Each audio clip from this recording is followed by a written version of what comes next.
Hey guys, it's the expert here, and I'm bringing you my mod guide for the Nerf Sharpfire single shot breech loading pistol. Has this funky stock that I don't really like. We're going to be modifying it by taking out the air restrictor, probably a spring improvement or replacement, and I'm personally going to take out this little button just so I can slide this out pretty easily, but I think it's going to be awesome and it should be really fun. Alright guys, so once you unscrew all of the screws in the body, you have to take off this little white plate down here that the stock goes through, the spring retention area up here, the slide, and then this little this orange front piece. Once you've done all that, you can actually tease this up. Alright guys, so once you get the cover off, this is what your internals look like. Up here, we've got a dart tooth. If you're brass breeching this or something, you will not need this entire configuration, but if you're going to be using it how I'm going to be using it, using its stock function, you need all of this. So there's a little spring right there. I don't know if that's going to get in focus. It's very easy just to loop back around should that pop out, and then that's the retention spring for this.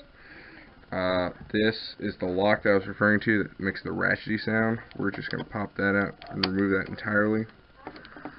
Maybe one-handed.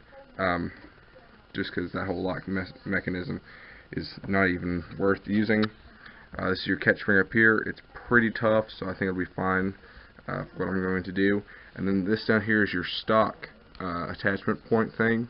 I do not like this. I am removing this completely. If you want to maintain being able to attach it as a stock and have it be secure, you need to keep this in. It just goes in face down, but I am chucking that completely. So this is what your internals look like, and I'll get back to you. Alright guys, so after you get your plunger housing out, this is your plunger rod and well, your air restrictor breech, and that's actually your plunger head in itself. That'll pop out first. Then this, see if you can see it, has these 3 holes in it. This will actually just pop out the back of it. So those 3 holes right there are where our air restrictor is. So I'm going to cut out the little plastic pieces in between, and that should pop out the air restrictor, and I'll show you that when I'm done. Alright, so this segment just shows you that I absolutely blasted out the air restrictor, but in the process it kind of knocked off this air restrictor cap piece where it was being held, so I kind of had to hot glue that back on. And I also hot glued over the air release hole. If you're brass breeching, it'll cover that, but if you're not, you want to go ahead and cover that. Okay, so after plenty of testing, I have finally figured out an answer to the spring problem. So this is the stock spring that comes with it, which is not terrible, and this actually is an old-fashioned Maverick spring. I wanted to use a Night Finder spring replacement, but it was too long, so I actually found that this one nests very well, and it's giving me awesome ranges.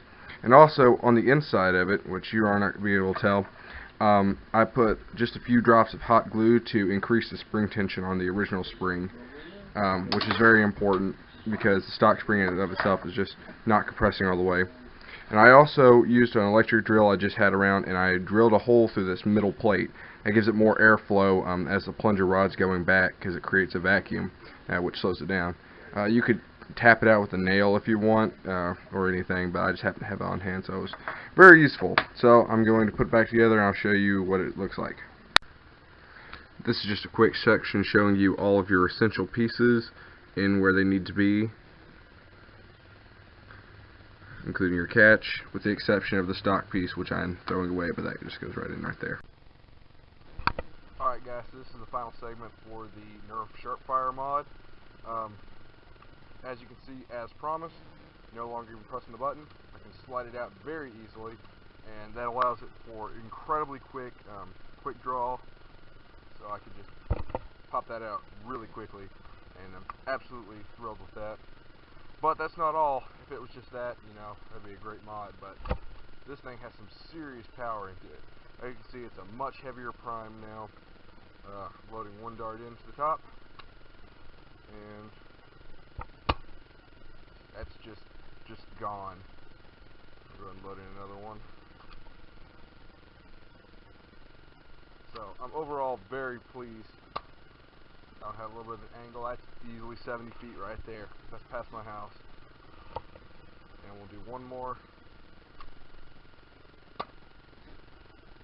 Yep, the performance just speaks for itself. That's just, wow. Okay. So thanks for watching, guys. I hope you learned something, and I really, really hope that you like the better camera angles. If you like the video, like, subscribe, and comment, man. I mean, I can use all the help I can get. But hope you guys have a great day. Expert out.